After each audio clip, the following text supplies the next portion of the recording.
Aya. Om Namo Bhagavate Vasudevaya. Om Namo Bhagavate Vasudevaya. Narayanam Namaskrityam Naram Chaiva Narottamam Devim Saraswatim Vyasam Tato Jayam Mudiret Nashtaprayeshu Bhadreshu Nityam Bhagavata Sevaya Bhagavater Shloke Bhaktir Bhavati Naishtike Srinmata Swakatha Krishna Punyasravana Kirtanaha Hridyantastoya Bhadrani Vidhanoti Surutsatam.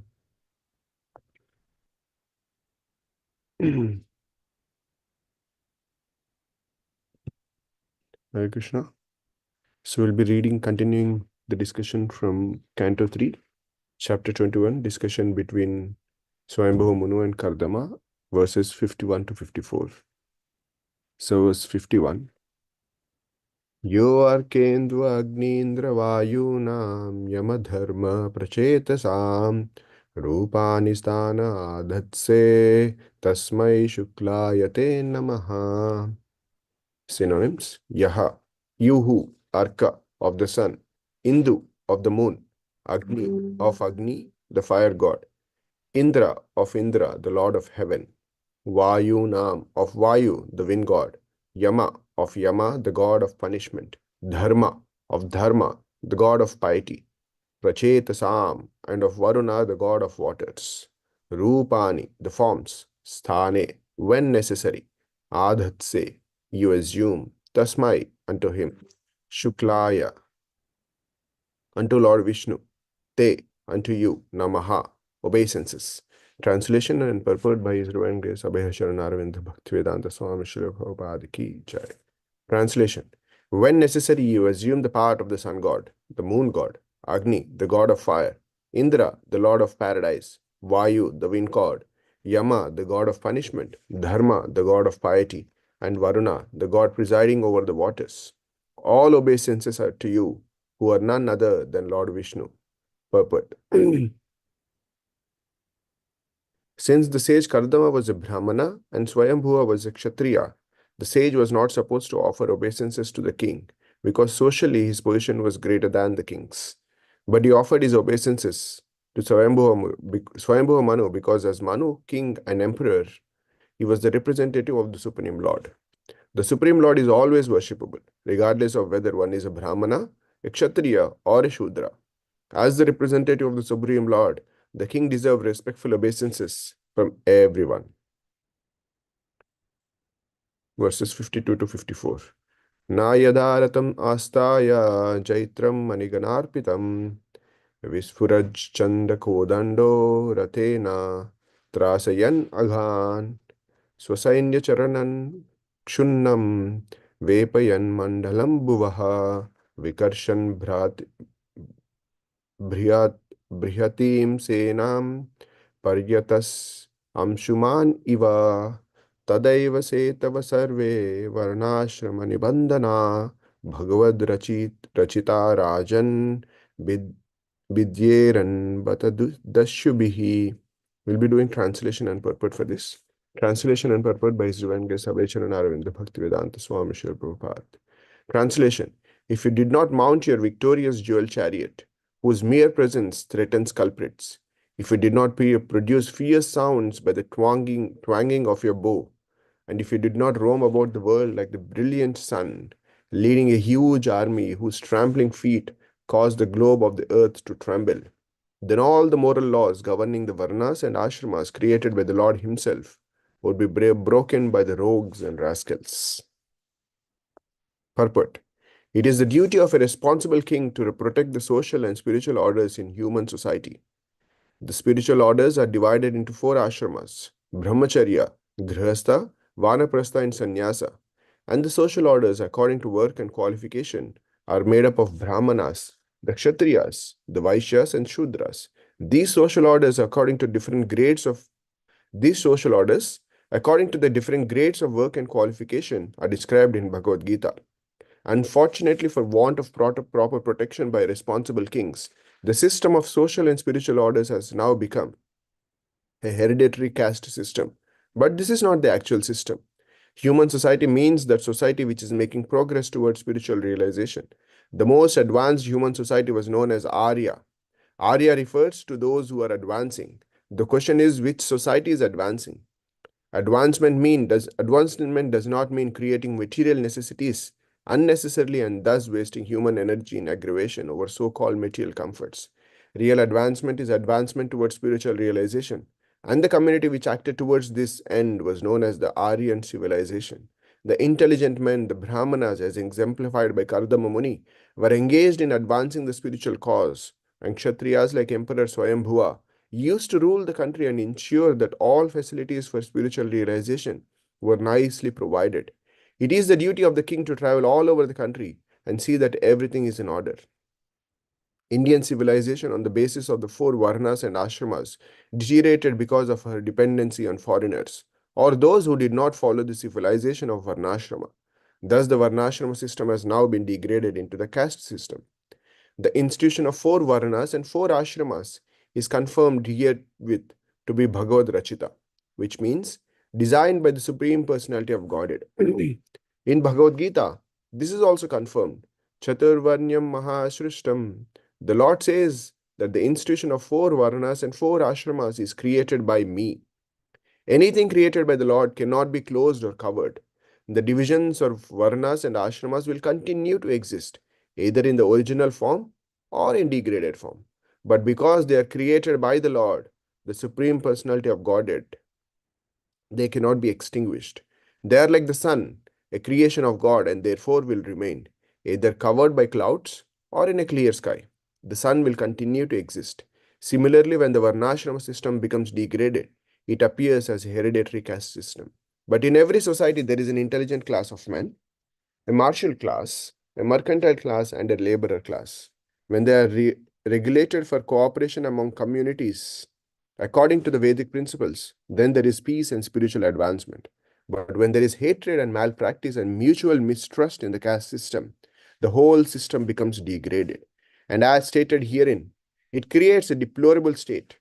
At the present moment, the entire world is in this deplorable condition because of giving rights to so many interests. This is due to degradation of the four castes of Varnas and Ashramas. Let's offer some prayers and we'll have some discussion.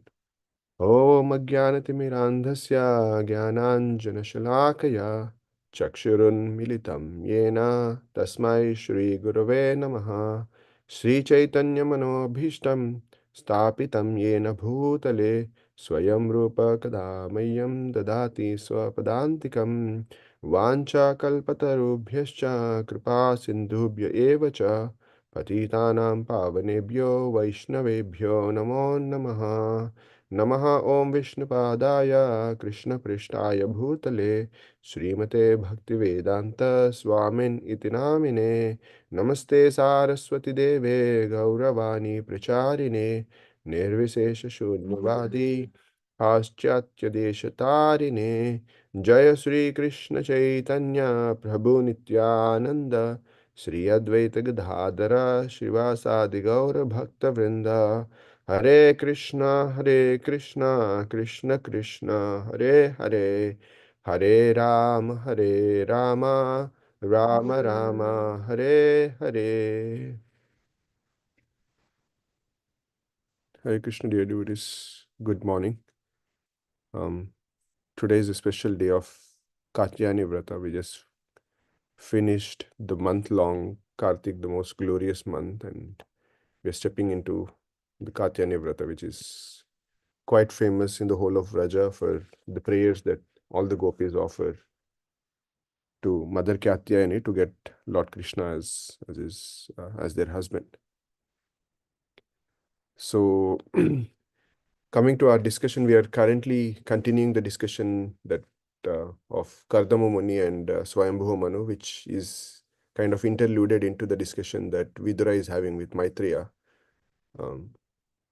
Which again is interluded into the further discussion that's happening between between Sukadeva and Parikshit, and again on Suta Goswami and the sages.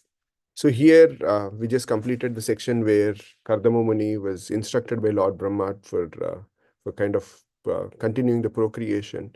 So he went and approached Lord Vishnu, and Lord Vishnu, being pleased with his prayers, appeared in front of him, gave him the blessing, and then also instructed him that in couple of days, Swayambhu Manu himself would come and offer his daughter Mother Devavati to as his own wife. So this is the section where Swayambhu Manu. So then Maitreya Muni kind of explains the whole wonderful place of the lake of I forgot the name. The lake where Kardama Muni is there. And then he also explains how Swayambhuva Manu comes. And Swayambhuva Manu, seeing that Kardama Muni is in middle of a sacrifice, he silently comes, pays his respects, pays his obeisances, and then sits there. And once Kardama Muni realizes that Swayambhuva Manu is there, he obviously welcomes him very graciously.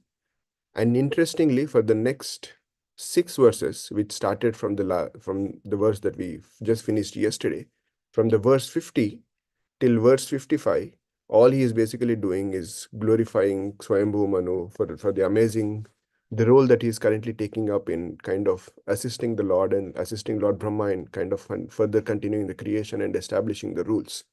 And in these verses that we have discussed, he's glorifying in this verse, the starting one of verse 51, is explaining to him that glorifying Swayambhu Manu, how similar to the Lord Vishnu, Swayambhu Manu also takes up these responsibilities sometimes, depending on the time and all that. He takes up the responsibilities of sun god, moon god, Agni, Indra, Vayu, Yama, Dharma, Varuna, all of these things. And Srila Prabhupada in the purport is also explaining to us how even though Kardama Muni, being a Brahmana, is understanding the actual position of Swayambhu Manu as a representative of the Lord, or if we kind of see it in the context or in the language that we are quite familiar within the Gaudiya, as the servant of the Lord.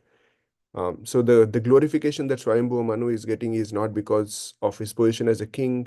Like we have, within the historical context of India, we have also seen that there's this famous poets that used to be there, and anytime they needed financial sustenance or any kind of financial assistance or anything that needs to be there, what they would do is they would approach the king and then start glorifying them, saying that, "Oh king, you're such an amazing personality. All the rules that you are doing is amazing.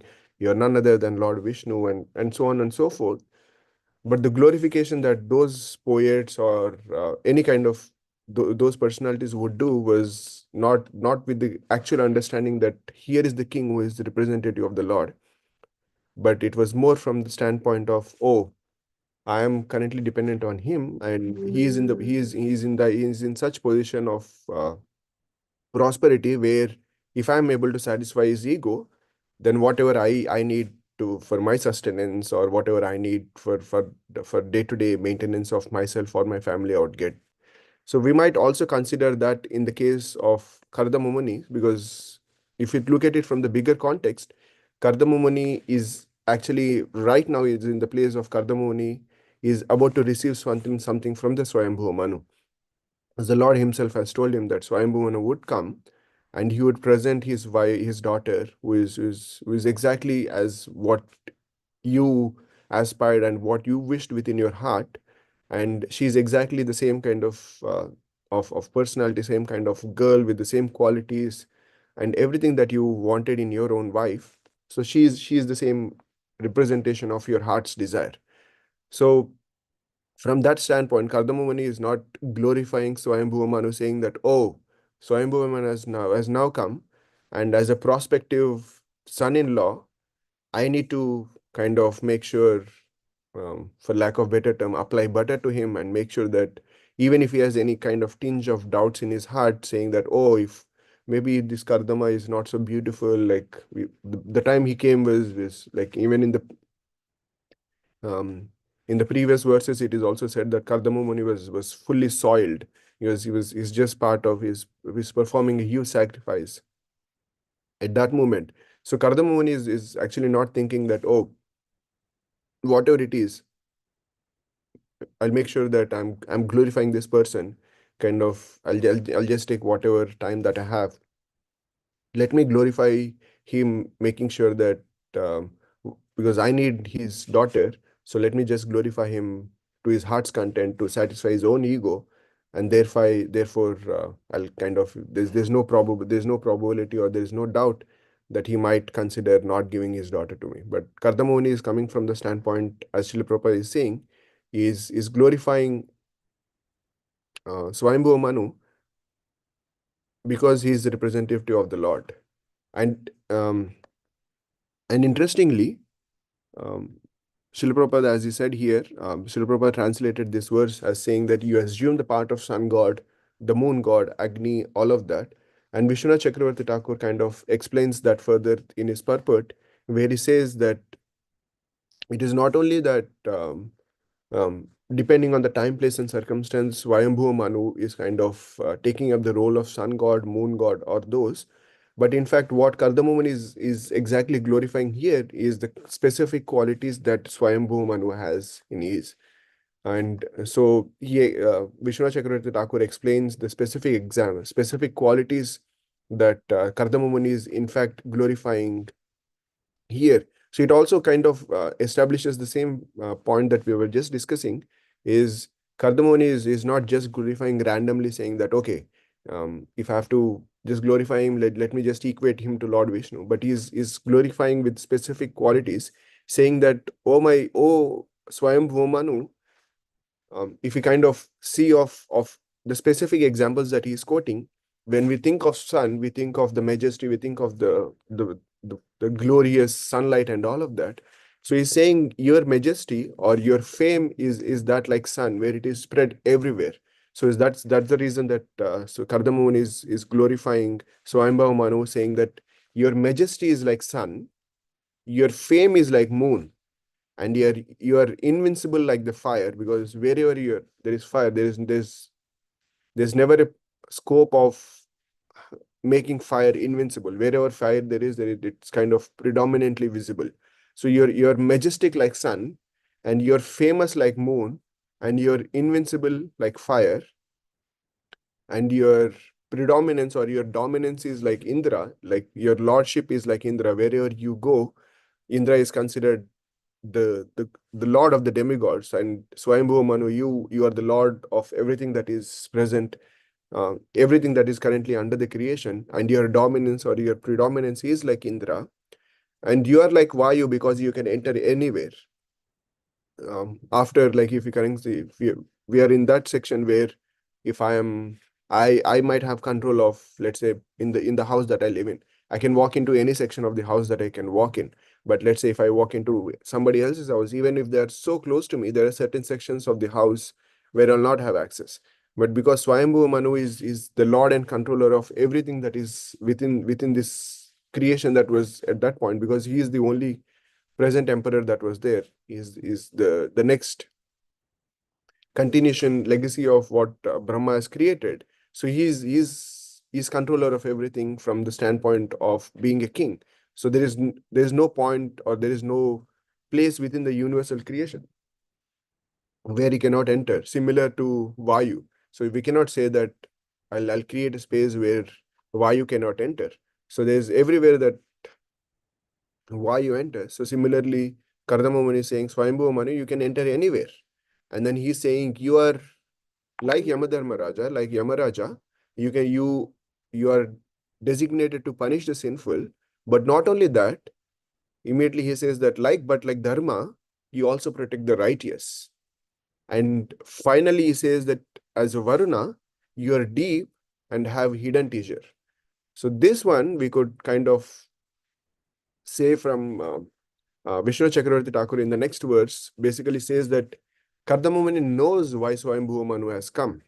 So because the Lord himself has told that Swayambhu Manu has come because he's coming to give his daughter to you. So he's here at this point, neither the Swayambhu Manu has opened his mouth saying that, oh, Kardamamani, here is my daughter, please take her. Nor did Kardamamani ask saying that, okay, if you have brought your daughter, because in the previous verse, it also talks that Swayambhu Manu has taken his wife, Shatarupa, and Mother Devhuti. So he has taken both of them into the chariot and is currently traveling. So at that point, when Swayambhu Manu is there, Mother Shatrupa is also there and Mother Devhuti. Both of them are there along with Swayambhu Manu.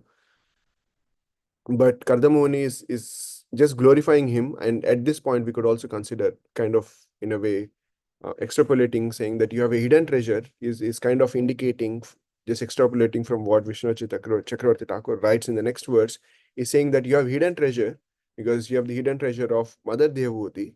And in a bigger context, we could also consider that he has the hidden treasure of establishing the dharma for whatever upcoming generations that has to come. So it is also on a personal level, he has for Kardama, he has Swayambhu Manu has the hidden treasure, like how Varunadev, the god of oceans, has the hidden treasure of gems and pearls within his deep oceans. So similarly, Swayambhu Manu has this hidden treasure on a personal level of Mother Devhuti, but on a bigger context of the whole of humanity, he has the hidden treasure of establishing the Dharma, which he kind of continues in the next verse, where he talks about once establishing that he has these hidden treasures, then he says that he continues to go on say that you mount your chariot for threatening the culprits and so on and so forth. And he also says basically finally establishes saying that all the moral laws governing the varnas and ashramas created by the Lord himself are being currently maintained because of him. And that in other sense is also hidden treasure that Swayambhu Manu is giving to all of us, is because he's the one who has, when he overtook the position of Manu, there were no laws per se that were kind of predominantly established, because Manu Samhita is considered as the governing law, governing principle for all of humanity. So it was Manu Samhita kind of expanding that is what he kind of propounded. Samhita is what he propounded. So he's the first person who is establishing the rules, the governing policies. And I think in the fourth canto also there is a discussion that comes up where Manu is also establishing the principles of Kanya Kanyaka Dharma or Balika Dharma, where, like, for example, if you don't have a son of yours, then it is allowed for you to adopt your grandson from your daughter. If, let's say, your daughter has a son, then it is okay for you to adopt your son. If your grandson has your own son, to extend your lineage. So Manu is at this point is kind of establishing not just no his whole role is not just to kind of create daughters and give birth to daughters and then kind of hand over the daughters to these qualified son-in-laws like Kardamomani and so forth. But his primary role is kind of establishing the rules and regulations and making sure, because from the time of creation, we see that even we have also read previously that it's not only that Brahma was creating the good section of the population, but through the creation process, there were also the negative elements that were being created, which we also see in the example of Hayagriva, where Madhu and Kaitava take birth, and there is whole episode of how Hayagriva has to retrieve, and then Lord Vishnu finally kills Madhu and Kaitava, getting the name of Madhusudana and the other name. So it's by the time Manu has come into the prominent role of being the emperor and all of that, there are these negative elements across. So his role is to kind of, at one point, kind of continue this creation. But on the other hand, is also kind of giving us this hidden treasure of establishing the rules and regulations and making sure that they are being followed systematically to make sure that the Varna and Ashrama is kind of established. And if you kind of look at, so this is kind of the glorification was something interesting. And also, as Srila Prabhupada kind of explains in the previous verse, and which we were also discussing, here is when Swayambhuva Manu has come. So Swayambhuva Manu, if you kind of look at it from just the physical relationship, Swayambhuva Manu is also the son of Brahma. So is Kardamamuni. And both of them were instructed, Kardamamuni was instructed by Brahma saying, continue the creation. And Swayambhuva Manu was also kind of instructed by Lord Brahma and also by the Lord Vishnu saying, this is your responsibility and all of that. And neither of them are holding on to their high horses saying, okay, I am in this position of a Brahmana, and I have been told by both Lord Brahma and Lord Vishnu that Swayambhuman is going to come and he's going to give his daughter to me. So neither is Swayambhu Manu is holding on to his high horses saying, I am the emperor of everything that is to be. And when Kardama Muni is kind of glorifying him, it is easy to kind of sit there and think that, okay, I'm everything. And neither of them are considering that. When Swayambhu Manu came, the first thing that uh, that he does, which Sage Maitreya is explaining, is he first of all pays his obey, first of all, and observes what Kardama Muni is doing, because he's performing this huge sacrificial performance. He does not just walk in saying that I am the emperor. Everything that is being done needs to stop and everything has to cater to me. He understands that there is a bigger principle that's being applied here of performing the fire sacrifice. So he slowly walks in. It's not that he's coming with this big pomp of being the emperor or anything. He just walks in slowly, silently, observes everything that is happening there. And then once he realizes that Kardama Muni is kind of free from all of that, he silently comes to Kardama Muni, pays his obeisances, and then just sits there. He's not saying that, hey, here I am. Like if we take the example of Vishwamitra, when Vishwamitra was the king with the name Kaushika, when he was the king, when he walks into um, Sage Vashishta's ashram and he's is kind of welcomed and all of that, and when he sees that this cow, I forgot, I think Nandini, the cow Nandini, which was giving everything, then he kind of becomes this huge ego fight where he's saying, I'm the emperor of everything that is, and it is I need to have everything, the precious, you cannot have it. And then it it ended up in an ugly fight where he lost his kingdom and then he lost his own children and so on and so forth. But everything ended well. But contrasting that with the Swayambhu Manu, he is the emperor, and you could consider this from the two standpoints. One is his own personality of being a humble servant of the Lord. He understands the bigger picture, what the Lord is doing. And because he is in that position, every step that he is going to take is a kind of lessons for the upcoming generations. And many of us are kind of also leaders in the same, in the small sphere that I have, like within the house that I have, I might be a leader, being in the position of father, kind of. I'm in a position of leader to my children, and within the work that I have, we could be kind of leaders in our own kind of context. So this Swayambhu Manu is an example of understanding the bigger picture of the Lord, and also understanding that every step that I'm taking is actually a kind of is a lesson, and kind of somebody is looking up to me. So I kind of better follow the principles. And so is Kardama, when he was not saying that, okay, you came here, and both Lord Brahma has instructed me to kind of continue the creation. Lord, I've pleased Lord Vishnu. I've done everything. Now you have come here, so just hand me over your daughter, and then you just walk out. He's not doing that. He's glorifying and all of that. So both of them are understanding the bigger context of each other's position in the bigger scheme of the things, and making sure that the system is kind of working perfectly. And if you look at the other examples where the understanding each other's position is not happened, is in the case of Parikshit Maharaj, Shamika Rishi, and Shringi. Shamika Rishi was kind of um, silent silent represented in this whole pastime. But Parikshit Maharaj, for that split second, kind of didn't understand the the position of Shamika Rishi, from because he was we kind of understand this as Lord's plan, that Parikshit Maharaj was put in that position of doing something which he kind of regrets. And so was Shringi. Shringi also was, Parikshit Maharaj was actually put into that position, but we understand from this from the teachings of our acharyas that Shringi was just a foolish boy, who didn't understand the bigger picture. And also in the case of Daksha and Narada Muni, Daksha was holding on to his high horses, saying that, oh, I was told, in the case of Swayambhu Manu and Kardama Muni, he's the son of Lord Brahma, and he was told to kind of continue this creation. And Daksha was, oh, I'm trying to create, but this Narada is disturbing the plans. So he held on to his high horses.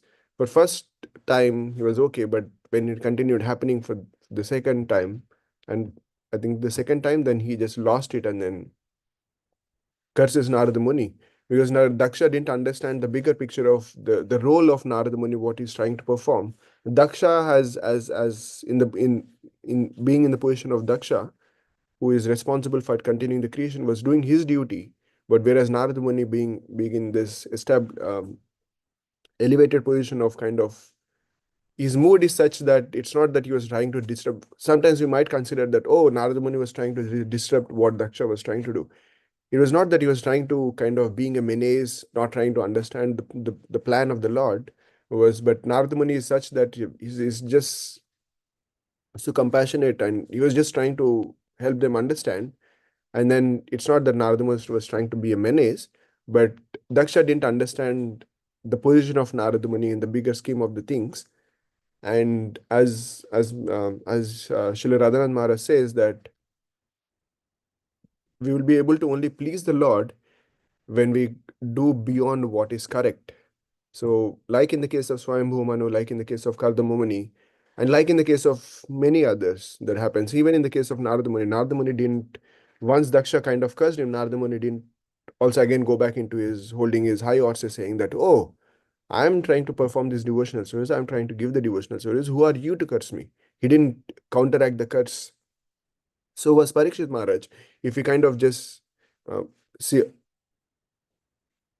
the reason we also consider Parikshit Maharaj the behavior for the second of disrespecting Samika Rishi by putting the snake onto his neck, we consider that as an anomaly, because once he was cursed. In fact, the moment he actually goes in, I remember hearing this from Govinda Prabhu, one of the senior members from Chowpatty. He said that, in fact, even before the news of Shringi's curse approached him, Parikshit Maharaj was already feeling guilty, and he basically says that I performed this abominable, terrible act, and may I get the effect of it, because if I don't get the effect right now, then eventually I'll definitely get the effect. So I let me get this effect, whatever effect that has to come because of this curse. Let me get it right now, and may the curse get it only to me, because as a leader, whatever negative things or whatever um, um,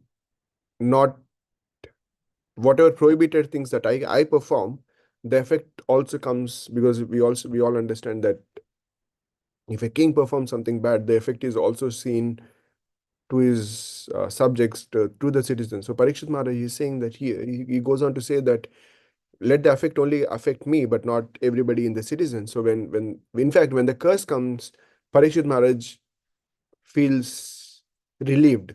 Okay, I deserve this, and then he immediately relieves everything and then just goes on, walks in and hears Srimad Bhagavatam. So the behavior of Shamika Rishi, that split second, was kind of an anomaly from his personality. So was Narada Muni. He was trying to understand what is correct. And then, in fact, he uses the curse Daksha gives as kind of in his benefit, saying that, okay, this kind of ties into what I'm trying to do, is of performing devotional service, kind of walking to various places, not sitting in one place.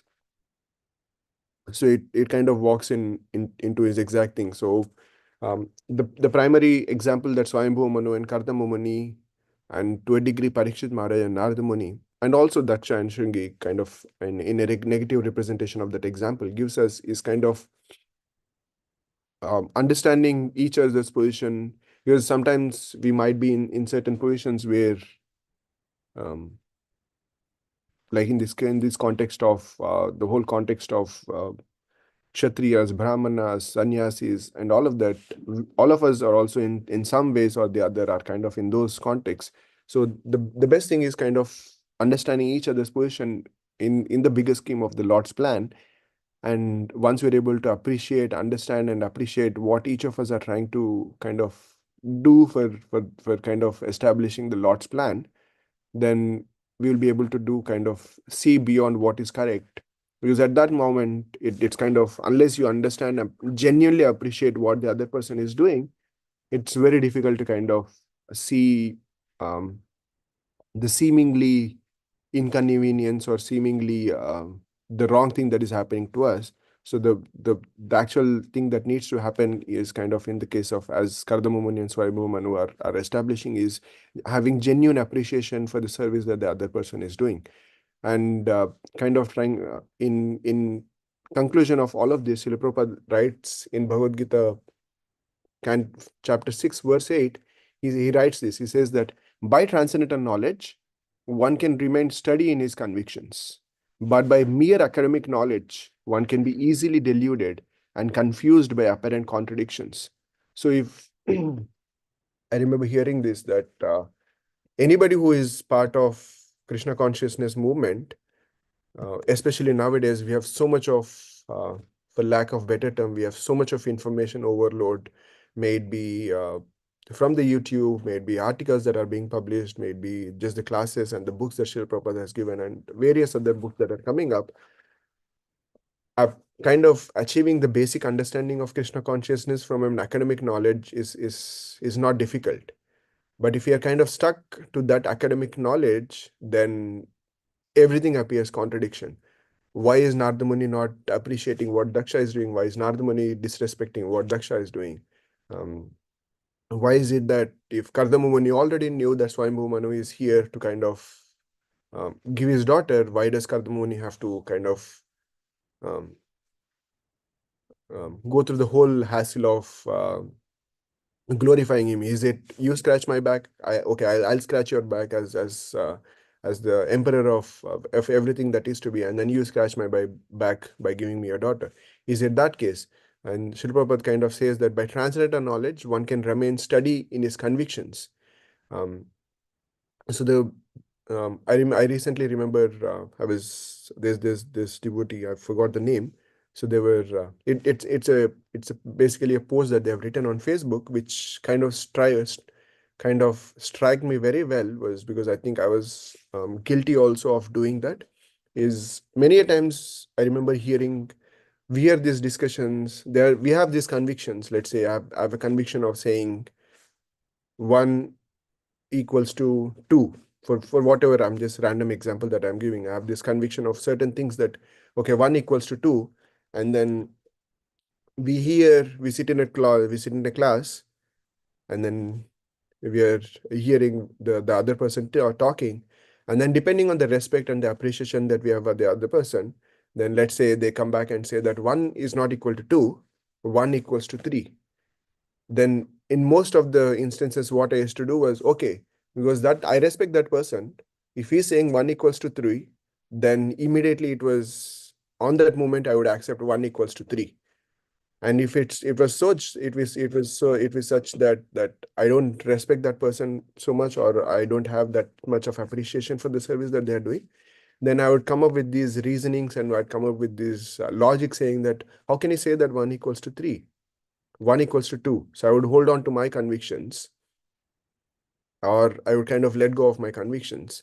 But what this devotee was saying, that was, anytime that we are hearing anything, we might be hearing XYZ, or we might be hearing that whatever we want to do, let's not accept everything that we are hearing as the golden principle.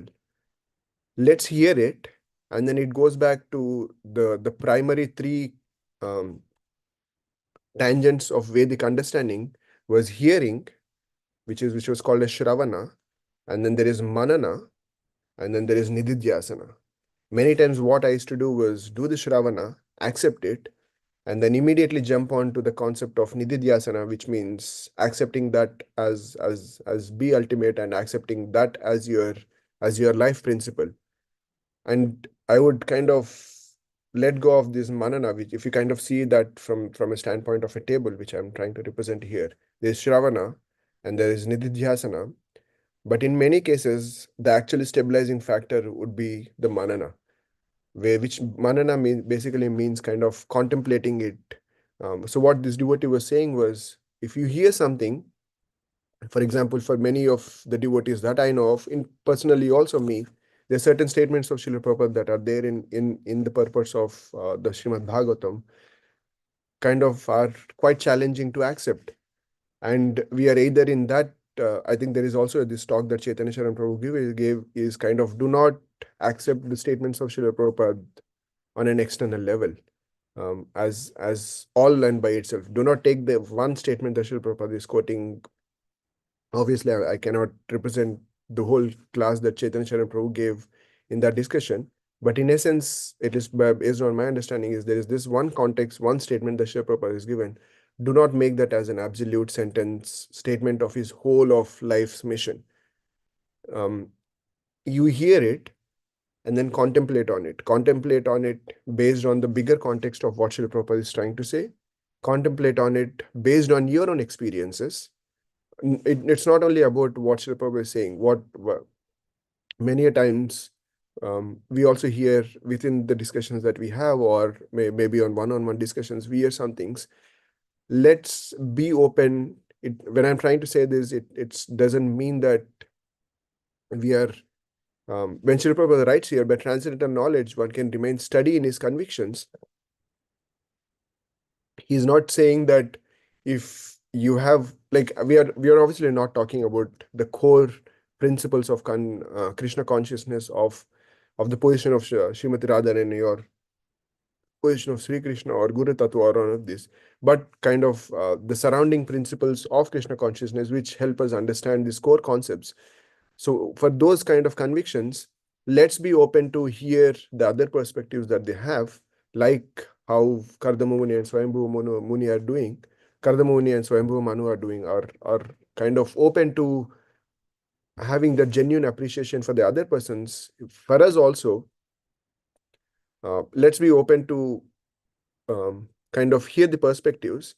And once we hear, then the next thing that we'll have to kind of analyze with our own experiences, kind of understanding from the broader context. And sometimes, just taking a random example here is, if I take Radha Kunjabiri Prabhu's example, like we both come from South India, but from the cultural context that he is coming from Karnataka, growing up within the Karnataka's cultural context, there are certain things that kind of might be easier for him. But for me, growing up in a cultural context of Andhra, even though we both are in the neighboring states, certain things might be very difficult for me to accept and understand what he's sharing. But I need to understand it from a bigger context and from the position that he is coming up.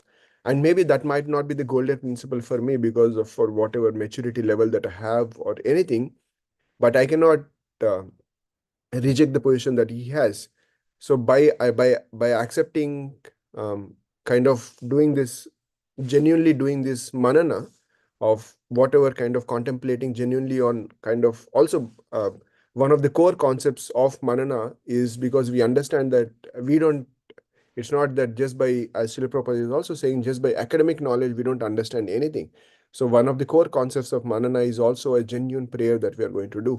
So if there is something that's troubling us, it's just going in front of Shri Radha Shamsundar and just genuinely praying to them that this is something that I just don't understand. Can you please help me? And there are certain times we all have this experience. Certainly, randomly, we sit in some talk and then there is this genuine question that we have, and the speaker is just talking about that.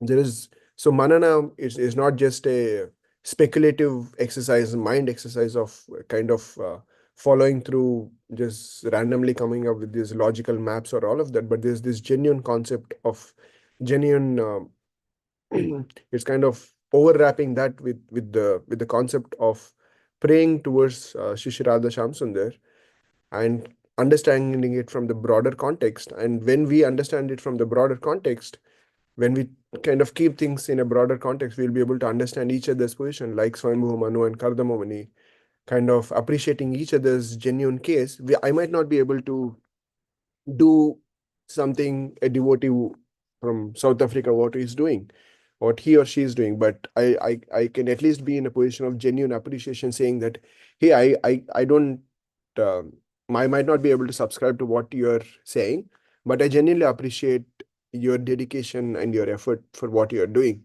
And when we are in that place of genuine appreciation, understanding each other's position in the bigger scheme of the Lord's plan, then the relationships will be as beautiful as Kardama Muni and Swayambhuva Manu, where we are not trying to hold on to our high horses, or we are not trying to scratch our own backs, but we'll be able to remain steady in our own convictions, but also kind of appreciate each other, trying to learn from each other, and once we do that, then as Kardama Muni is saying, is also it also comes back to the bigger picture of, um, we are all of us are in certain places of, in a certain varna, in certain, most of us are in the same ashrama, but eventually we might move on to different ashramas. Some of us might be in grihast, some like we'll have younger children who are within the brahmacharya ashram. We will have older generation who is in the varna, who is in vanaprastha, and we'll also have obviously have sannyasis. And within the brahmacharya, within the varnas also, I think I'm kind of mixing it up, but the varnas and ashrama will be able to genuinely appreciate the position of each and everybody that they are trying to do, and thereby everything, as Srila Prabhupada also says, we'll be able to understand that everything is created by the Lord and everything has its own place. And when we are able to also genuinely appreciate and have this concept of Shravan, kind of genuinely heartfully hearing and doing the manana, and then following up with nididhyasana, then we'll eventually come to a point of making sure that the laws that are established by Swayambhuva Manu, by the Supreme Personality of Godhead Himself, as through Bhagavad Gita and through Srimad Bhagavatam, are kind of not lost. But what happens, as Srila Prabhupada writes in the next purport, is if we kind of don't do that, then eventually the same knowledge, as Krishna explains in Bhagavad Gita, is no, it's not that the pages of Srimad Bhagavatam will just get vanished, but we might, the access to that knowledge is kind of hidden, which happened in the case of when the students of Chaitanya Mahaprabhu were kind of being disrespectful towards him. um, um, I think it's Vrindavan Das Thakur or the other author. So they write that even though they are these scholarly students, the access towards the actual knowledge of understanding the position of the Supreme Lord Chaitanya as the Supreme Personality of Godhead was not given to them. So in their heads, they had the whole book of the Vedic literature, but for lack of better term, the connection or the access to it was taken.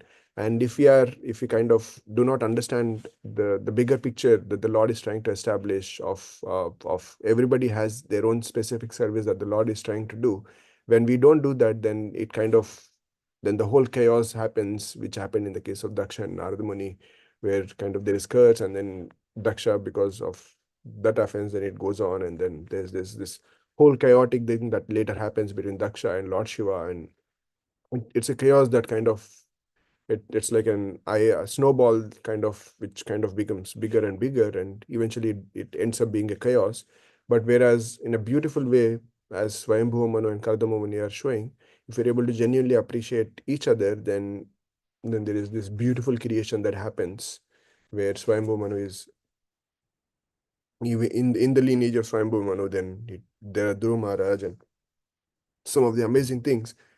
And in the lineage of Kardama Muni, there's obviously Lord Kapila Dev, who is going to take birth. So, um, I- so it so there's a beautiful lesson that Swayambhu Manu and Kardama Muni are trying to establish, of trying to genuinely appreciate each other. And I hope that's a lesson that I can take from this example of genuinely appreciating each other's service. What I might not be able to kind of accept mm, everything that others might be doing, but at least see the specific uh, dedication that they have for those services and genuinely appreciate.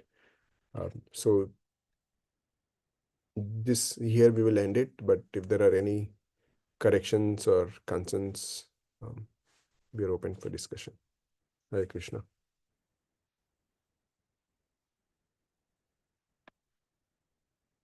Sorry, Radhakunjari Prabhu. I took your example. I hope that was okay. Hare Krishna Prabhuji, please accept my humble obeisances. All glories to Srila Prabhupada. Sure, Prabhu. Yeah, Prabhuji, wonderful class. I was a little surprised, but that's okay, Prabhuji. This is completely okay. No worries. No. So you just explaining a point, and there's so many points you made. Actually, I joined a little late. So one of the things, when you were at the end, you were mentioning, how sometimes knowledge becomes hidden, and trying to understand that. When I was in my graduation, I used to, like it was pride for me at that point of time to say that, hey, I like mathematics, but I like physics more. And then, whatever the college recommended physics textbooks, somehow or the other, it was not sinking in my head. Mm. And, it's basically the same thing. Everyone is reading, correct? And I was supposed to be good in that. Then I went back to my professors and said, I'm having difficulty following this. What should I do? So they recommended me a different series of books. Probably anyone who has studied physics will know. One was Feynman series, the other one was Alonso and Finn. Each comes, with 3 volumes, beautifully explained. And somehow I was able to understand it much better. And when you mentioned it, how if you don't take the guidance of your guru, you may have it in front of you, but you will not understand it. The same thing even in spiritual life. We started realizing once I came to ISKCON, they would say, hey, read Bhagavad Gita as it is. Or you have Bhagavad Gita at home, fine, but read Bhagavad Gita as it is. And reading Bhagavad Gita, that Prabhupada commentary, reading Srimad Bhagavatam, Prabhupada's commentary. Initially, I was having difficulties, Prabhuji. It was because critical reading you have to do, and it looks like Prabhupada is repeating a lot. Why is he saying the same thing again and again? Actually, he's not, but that understanding is not there. And Yeah. then taking the Bhakti Shastri class, that is where I understood, oh, what I've forgotten in all these years of mundane life is critical reading, critical analysis. And in Bhakti Shastri, that is what was pointed out. How to read the text, how to understand, how to so the guidance of the guru, like you pointed out, it'll be hidden until and unless, even if it is in front of your eyes, you will never understand it. Ishopanishad, we have the invocation verse. The invocation verse, until I read Ishopanishad, particularly the one that we, in ISKCON follow, I was thinking it's just a mathematical formula. That's how it's publicized everywhere, correct? Yeah. Infinity, how zero is defined, how infinity is defined. But then reading Prabhupada's explanation of the invocation verse gives a totally different meaning of it, and it's at a different plane. So I'll stop there, Prabhuji. Yeah. Thank you so much, Prabhu. That was